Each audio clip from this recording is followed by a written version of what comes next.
So I would love to introduce our moderator for this evening. I'm very, very excited to do this. It gives me a great honor to introduce Ali LeRoi. Ali LeRoi, for those of you who don't know, he serves on our board of directors. He's been on our board for many years. He's a brilliant photographer and a very, very talented photographer. He's multi-talented, actually. He made his bones as a writer, and he was born and raised in Chicago. He was some sketch comedy there in Chicago, and then he started doing a solo act with the late, great Bernie Mac. And from there, he moved on to this guy named Chris Rock. And he was doing a lot of work with Chris Rock. Some of the shows, you guys probably remember the Chris Rock show. Everybody hates Chris. Sorry. And that really kind of catapulted Ali's career in the A-list of TV writers and showrunners.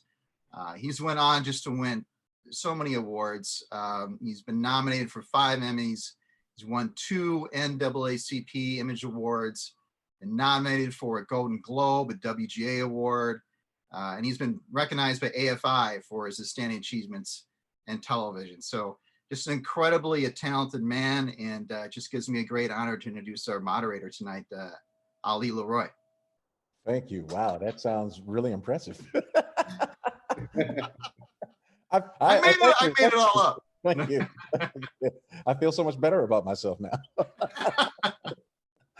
Okay, so while we're in the bio mode, listen, no, this is great. I'm really happy to be doing this because Shawn Theodore is not only a great artist and photographer, but he is probably my best friend.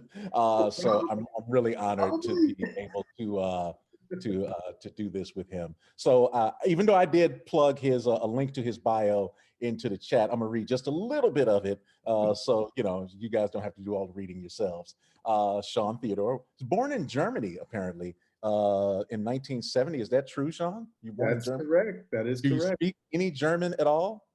Well, according to my mother, no. Come on, off we the same something. Give me something. I got all that in there, but yes. Nothing great or conversational. All right, yeah. We need a word. You can't blame me. Okay, so you're German expat. He's an award-winning photographer whose work opens broad conversations regarding the role of the photographer in shaping of agency and imagery. He engages in new forms of storytelling and impacts the trajectory of the collective Black consciousness. Shawn entered his BA in, what is JPRA? Journalism, Public Relations, and Advertising from Temple University. When was that? That was a while ago. I'm old now. Okay. And you are currently attending a MFA program. This is true? Yes, this is true. I feel like I'm giving testimony now. I just want to make sure, because sometimes you have a bio and you didn't do like the latest version of it. And I just want to make sure that what we're talking about is accurate. So that's at SCAD. And are you doing the Atlanta program, the Savannah program? I'm in Atlanta. You're in Atlanta, okay. And oh, look at this. He's a current trustee of the Rush Philanthropic Arts Foundation and the Philadelphia Photo Arts Center. Ladies and gentlemen, Shawn Theodore. Thank you, Ali. All right, so we just want to talk a little bit before we start showing some of your work. So I came across Shawn initially on Instagram, and this was like 5-6 years ago. It was before the baby, so 6 to 7 almost now. Oh, wow. So Shawn was posting work on Instagram, and and I'm scrolling through, and I mean, and it was at a point when there wasn't such a deluge of images that you couldn't suss out who was doing something interesting or cool or new. So Shawn was at the front of that, and I would start to like his photographs, and then finally I reached out to him. I'm like, hey, is any of this stuff for sale? So I don't know how shocked he was to find out that somebody wanted to buy stuff. Was that a surprise for you? No, not at that time. I was starting to get the hustle going. So it was like, oh, cool, I got you, So I purchased a few, and these are like the 5x5. They were 6x6. They were 6x6. 6x6, yeah. Images that he was posting, and they were square format because that's how they were appearing, in the thread. So I bought a few, bought a few more, right? I actually have quite a collection of Shawn's work now. And then, we just kind of started to converse, and ultimately he came out here to Los Angeles. Actually, it was a Visco thing in San Francisco you were doing. Yeah, I think the first time I was out to visit was I was doing the Visco Voices. I was a mentor in Visco Voices, and I was in Oakland, and then I just was like, "Yo, I'm going to come down to visit." Yeah. And yeah, I mean, So it was too close, you know. now, was that the same time that you had the Ava thing as well? That came, I believe, a few months later. So in between these couple of visits, Shawn and I got a chance to connect, and we hit it off, and um, he's really pushed me in my work as well, and so he's just like an incredible talent. I don't mean to embarrass you by saying things like this, but it's true. Your use of color, form. I never heard anybody talk about gesture in work the way that you do. And it's interesting watching Shawn shoot. We've been in a couple of circumstances where, we were shooting, in the same space and sometimes the same thing, and just for fun. But it was fascinating watching what he would come out of his process with, and what I would come out with. And apparently, Shawn claims to be very afraid of street photography. Is this true? Oh, this is a lie. I made my bones basically starting out in street, but it seems like, I'm really removed from it now. Once I started diving in to the conceptual work and editorial kind of things, and trying to create this visual language around Afro mythology, I got further and further away from street. But I have 10 to 12 years of street photography under my belt that hardly anyone has seen. Right. Unless, of course, you saw my Instagram from way back, Why won't you show it to us? What's the problem? I'm waiting for that beautiful special day, where the clouds open up and it's like, Shawn, show it to us. But I don't know. I might do a show. I might do a book. I'm thinking about 10 years as street photography it's considerable. I Yeah. went through multiple devices. I started out shooting with a BlackBerry Pearl. What? Just yeah, That's not a camera. That's a phone. exactly. That's one of those conversations about you use the tool that you have to make Right. the art you want. So I started out. I didn't even know that there was a phrase street photography. I just was really fascinated with what was going on around me. And at the time, I was living in Park Slope. Yeah. And I had a little bit of money, so I had this apartment. I was living this, fly type of life or whatever. And then yeah, right. It was one of those moments. And then I realized that things were shifting because I started noticing graffiti popping up in Park Slope. So it was kind of a harbinger of things to happen. And soon thereafter, the real estate market crashed and everything else. And I had left, because I just kind of trusted my instincts on it. Yeah. And I started shooting in and around that space. I got to know Jamel Shabazz before I, decided it was time to pull up stakes, and he helped me fine tune what it is that I was thinking and then doing. Mm-hmm. And we never talked about cameras or anything like that. It was just about the process of getting people to be present, aware, and understanding that you are giving them love in this moment. This is like the reflection of me giving you this moment of agency is actual love. And then I started shooting again in Philly, and it was cool because it felt like I was rediscovering the city I was from. And yeah, I would go out every single day from about 7 o'clock in the morning to about every single day, maybe every single day, 7 to 7 sometimes. Yeah. And just was shooting everything. But this is before I was comfortable with a camera. I was using an iPhone. Like I went from BlackBerry Pearl to iPhone. Then I had, I had a couple of cameras. I think my first one was a Canon 5D. Yeah. I bought it off some guy on Craigslist from out in the suburbs for like $500, And I'm great for buying a secondhand camera. Shawn has a couple of my secondhand cameras. Yeah. I have the Museum of Ali LeRoi used cameras. So, I started to make my way out into the street with the camera after I got comfortable with the phone and starting to be more comfortable holding a camera and doing the same process. And there's this really interesting sort of curve of context. The camera, I thought initially the camera would push me away from people, but it got me closer. And I was really good at taking candid shots with the phone because there was so many, parts of the phone where you could pretend to be on the phone and you get a good picture and you could be this close to someone.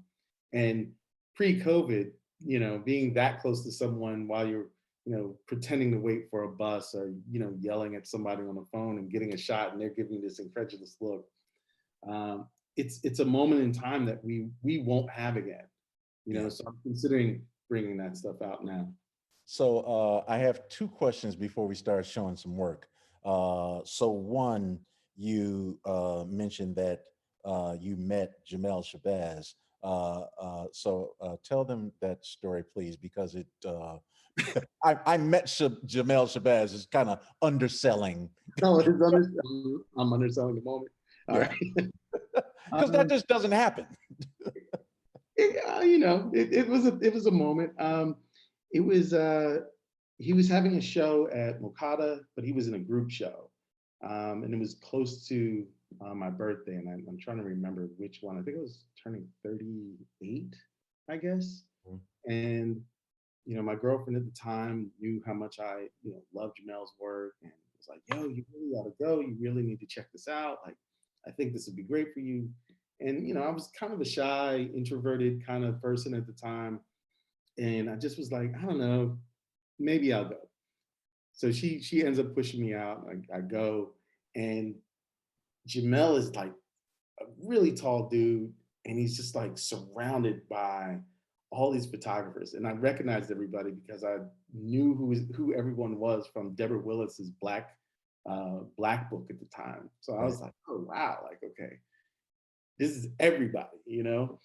And I just had this moment where it's like, either I'm going to go ahead and get in there and talk to him, or I'm going to go away and nothing will ever come of it. So I just dove in and I pushed my way, like elbowed my way through this like circle around him. And I was like, "Brother Shabazz, how you doing? My name's Shawn Theodore." I just like gave him the whole elevator pitch. I was like, I want to do what you do. And he just kind of like, bopped back and looked at me. He was like, "Well, what are you doing tomorrow?" And I mean, I was like, nothing. And it was my birthday.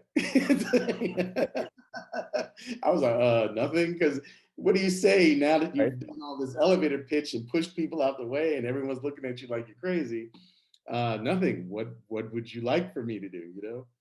And we met in Prospect Park, and it was the coolest moment ever because we walked and talked, and he took the time to understand what I was about at the moment, and then he was like, "Well, start shooting, like let me see what you got." And he took the photo of my very first street portrait, and I have this photo, and it's the coolest thing ever because it's from all these different perspectives happening. Right. Like I'm shooting this young woman, he's shooting us. There's this dynamic where you see I'm like super nervous. I'm kind of like, do you mind? Like, right. And it's his language, that visual vernacular of Jamel Shabazz, these two strangers, being in this space. And I never looked back after that. Like, that was it. And the cool thing was, a few years, well, more than a few years, it's a few years back from today, we ended up doing a show together in Orlando at Snap Gallery. It was the only time he's ever done, a show with another photographer, just another individual photographer.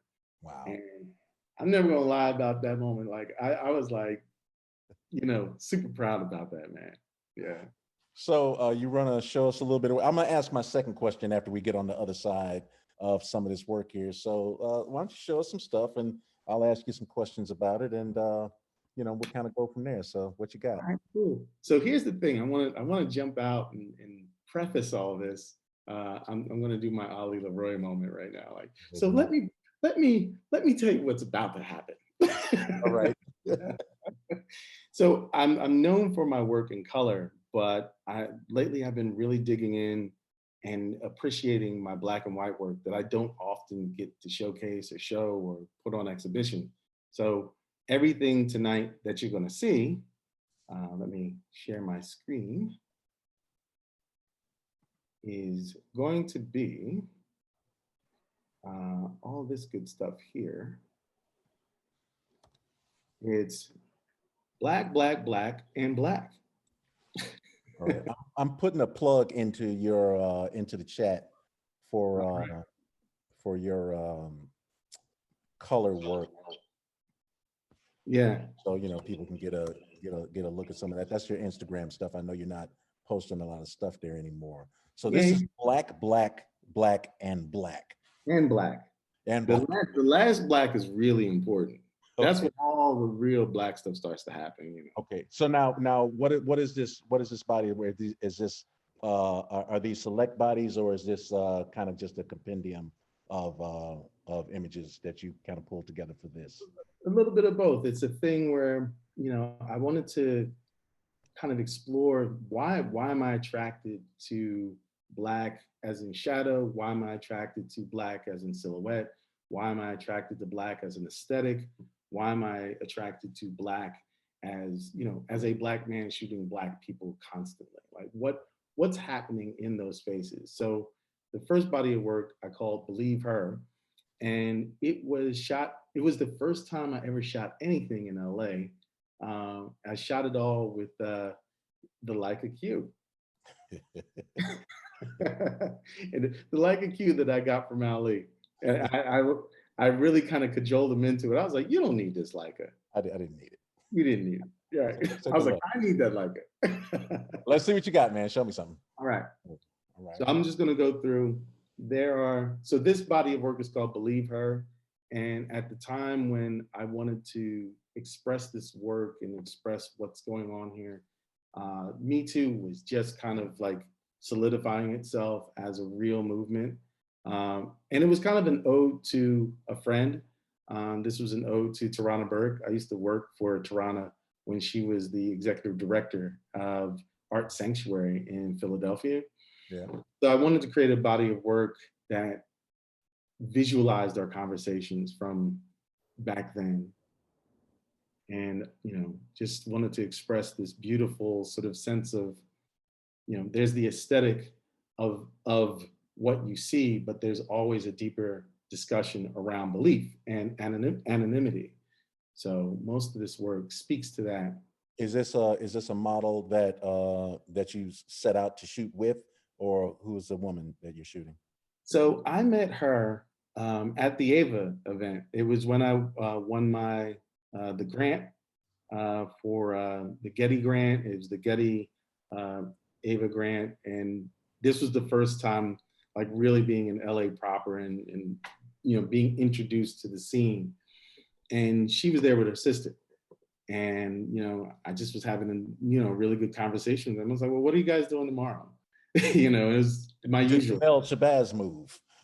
Right. So I learned a lot from that. Right.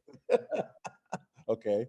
And I shot both sisters, but this body of work really just kind of felt, more, I don't know, emotive. It really. Well, so I'm looking at and so you guys, what I was talking about before with Shawn is gesture. I mean, if you're looking at these shots, you have a way of suggesting, capturing, and putting a sense of movement into your work, even when there is a stillness. Can we go back to that first image that you had with this one?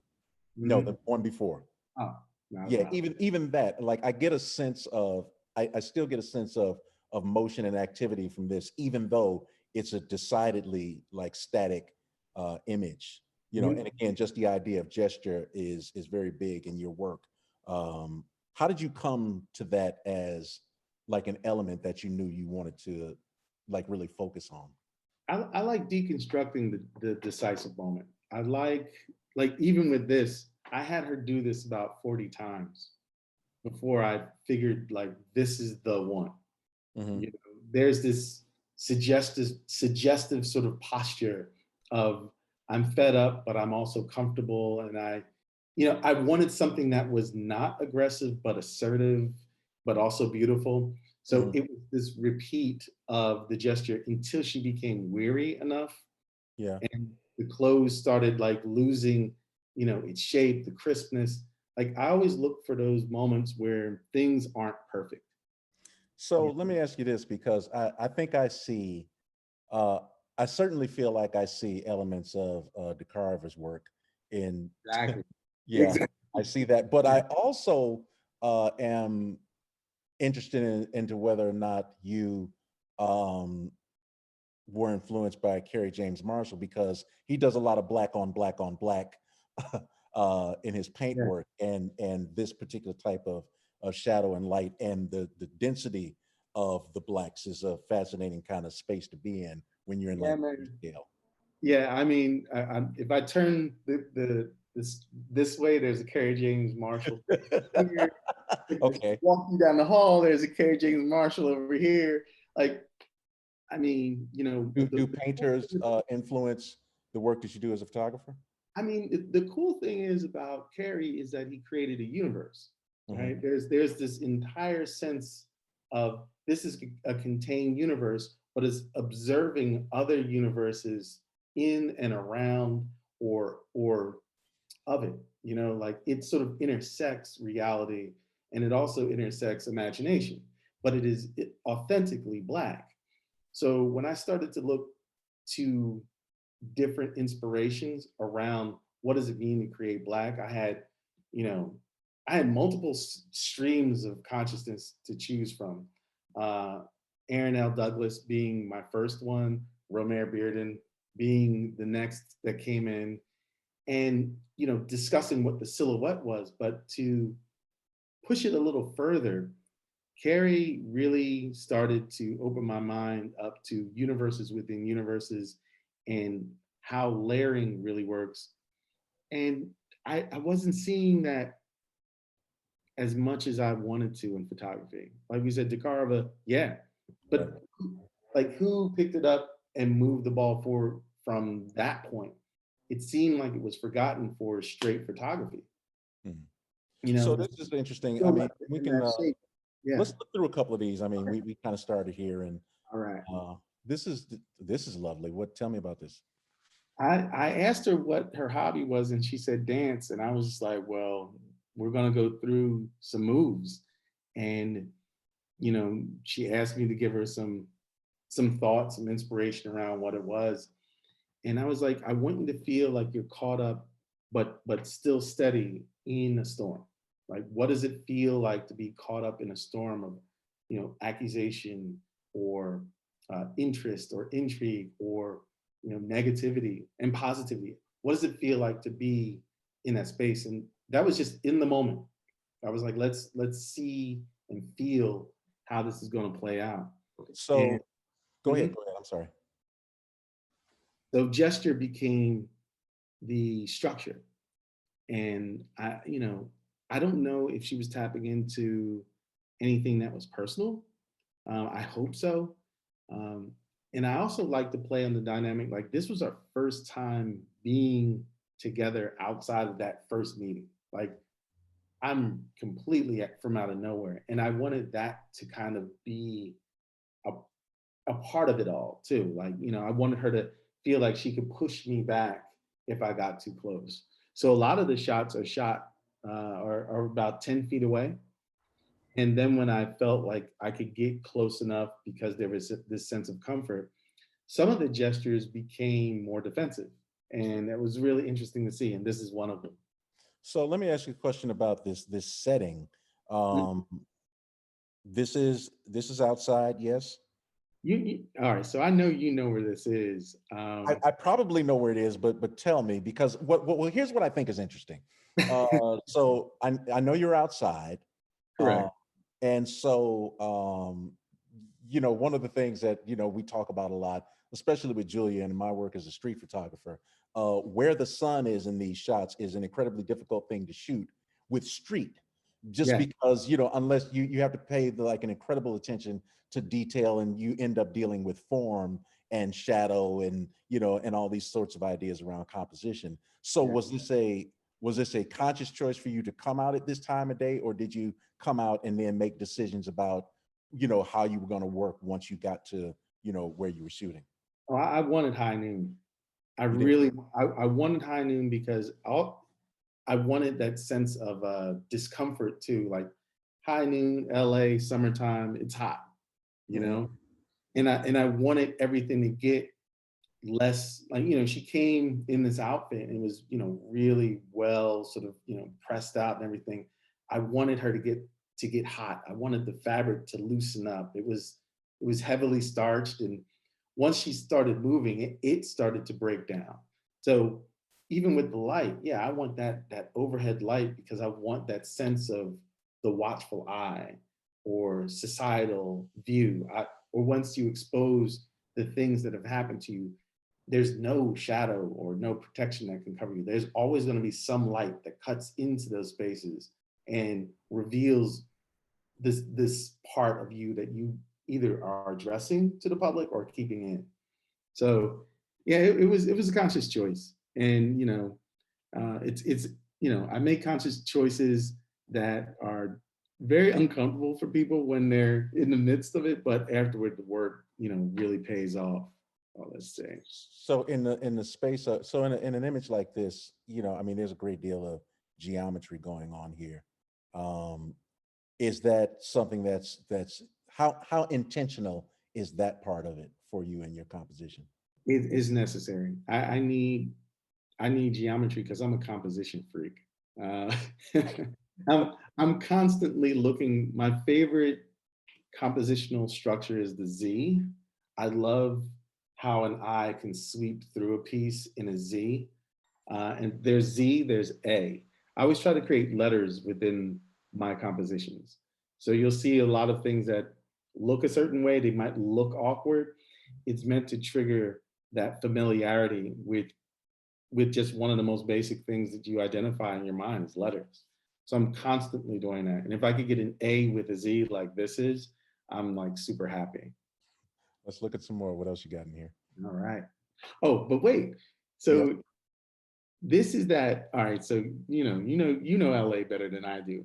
Yep. Um, Up the street from the Staples Center, it's Yep. that like yellow like park Uh-huh. with all the geometry of the space. That place where we were walking through that one time.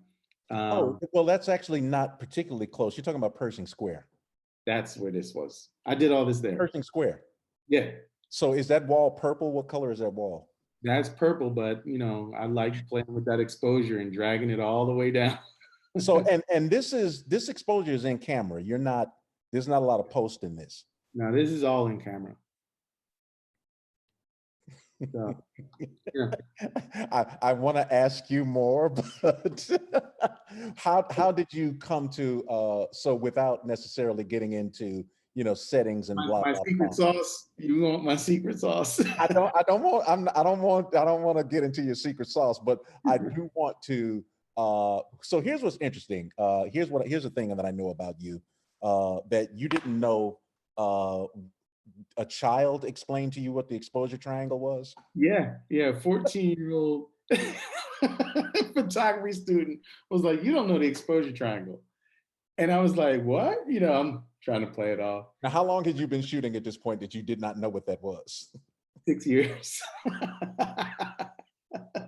6 years. I was just like, I heard about it. I was like, "Yeah, okay," because I always like to challenge the tool. Yep. The thing is, I have it in my head what I want because all the art that and I always call it art because what I started out as a painter first. I started out as a painter, then a collage artist, then moved into photography. So I have it in my head what I want already. My thing is, can the tool give me what's here versus what's out there? Okay.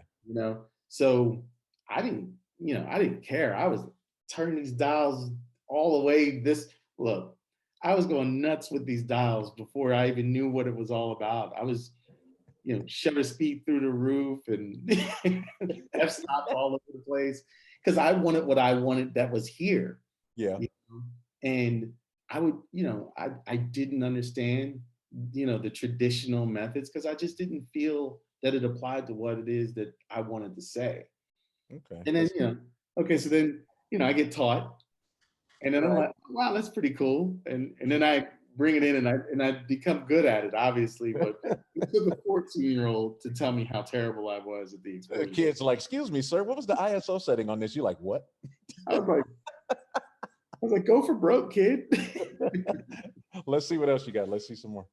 So in Afro-mythology, the sort of space, this conceptual space that I've created that addresses not necessarily Afrofuturism, because I'm not an Afrofuturist. I'm looking at the potential of mythology within African American life from late 1500s up to now, and its impact on what we are as a culture. It's a space where very little academic work has been done. So I've been busy making these sort of allegorical image, it's all image so far. I haven't thought through to the point of presenting my writings. I write a lot about what I believe Afro mythology is and how it's meant to be expressed and explored. But for now, I'm just creating these sets of deities. And each one of the deities has a relationship to how this sort of cosmology works. It is not necessarily borrowed directly from anything specific within West African religion and spirituality, but there are connections. So a lot of what you see is stuff that I've created on my own. So this character is the Madiwa, and I decided one night to shoot in my studio space in as much darkness as I could with as little key light as I could. And I wanted to see what I could discover. And there are other images, the Madiwa, who, she shows up a lot in different forms throughout the entire body of work. She actually, as this is her name's Ashley. She shows up first. She's the first person I ever painted, which was fun because I was like, I love silhouette, but I also love detail. Right. And then I realized I was like, well, I better start painting people. And she was the first person who was like, yeah, let's just go ahead and figure out what painting is all about. So it was her and my makeup artist, Ebony Kennedy. We just started working on what it meant. Like, so we moved from just kind of like basic makeup to this proprietary mix of different makeups and other processes to get it to be like skin. So, I pushed through and decided like, now this is a color photograph. And I just was like, let's see. Yeah, this one's color. Yes, it is. Yeah. So this gives you an idea of like where I'm going and like this goes back to the idea of like what was Carrie doing and how Carrie does it and what is actually the deepest part of this. Is it the parts that you can actually make out, or is it the deeper shadow? Is it the fold? Like the depth, like challenging the idea of depth by using black in photography. And for all intents and purposes, cameras have such a difficult time grabbing onto anything. Like when you're pointing a lens at something that's mostly black, it struggles. It's searching, that sensor is looking for something to grab onto. And that's the thing that I talk about, like push the technology further because it's inherently biased. It's inherently biased to look for the lightest thing. Like, why can't it find the darkest thing? It's the way it was designed. And I like challenging the notion of creating work that expresses the absolute darkness with something that is inherently biased. So now this is a tech. Go back to the other image for a second, and Mm-hmm. it's just a quick technical question. So you were saying that you wanted to work with as little key light as possible? Are you, are you doing fill work? Are you working with strobes, continuous light? What are you doing just in This terms of how this you? is this is an iPhone from about 12 feet away with the flashlight. I'm telling you, I'm looking for the least amount of light to get this thing to work, to try to get the technology to do the thing that's in my head. You know I don't like you, right? I know. I mean, but these are our conversations, and we're just letting everybody else in. Let's see the next one. Mhm. Same thing, iPhone, just something, that iPhone flashlight. Have you printed any of this work? Oh man, my printer hates me. My printer hates me Okay. tremendously because I'm challenging also printing mechanisms and the way that, that black is rendered on paper. Like this on matte paper, like you really have to have a skilled printer with some really amazing profiles to be able to get this to come out. The piece Mood, that, and you know that piece because it's hanging up somewhere over there. Yeah. That was a challenging piece to have printed because there's very little for the printer to actually say this is a neutral space, or here's where the highlights rest. Like visually on a computer, I can get it there, but then it has to happen in the profiles and then push through in the printer. These are hard to do, and then it uses up all the different kinds of blacks. Uh, like I said, my printer hates me, but they love me at the same time because I come to print often. Right. But it's no easy feat to be able to render these prints in the right way. So with that being said, I've reduced the amount of editions that I do because it's difficult, but then I realized just how special they are once they come out perfectly. There's no need to do, I would, 100 of these is just ridiculous. It's too special. So So you talk about scale a lot, especially in terms of your print work. When you're printing these, what sizes do you like to, print to make them work? 60/40 is my favorite. Um, I love big. I love big. I have a few pieces that I've done. Uh, Longest edge is 90. I have one that I haven't shown yet that is 60/120. Um, I love scale. I want you to feel the immense power of this blackness and the immense power of the agency as well. It I like bringing these works to people who are not used to having to be in the presence of so much blackness, of so much power in the image, and so much agency related to that blackness. Like I want it to be overwhelming, but inviting. But also there's just like this much that says you can get close, but you can't come in. You know. Let's see something else. Mhm. So we started. Now this was actually bringing out some more light. I ended up bringing in one of those. I think it was like a 2 foot by 2 foot. Um, I can't remember what it was. It was like an LED. I had a lot of good blue. Like it was bringing in blues and chromes, and it was really kind of a cold light. But I enjoyed working with it. So just more expression of the black. This is the same light as this.